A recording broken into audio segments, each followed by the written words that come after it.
So I've just seen this one in the Diggz repository.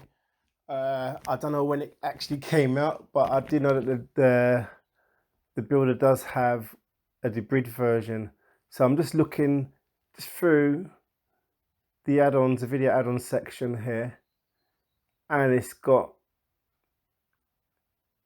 quite a big build. So it's got lots of add-ons there, but you know, there's a couple. Well, there's more than a couple of add-ons there that are no longer.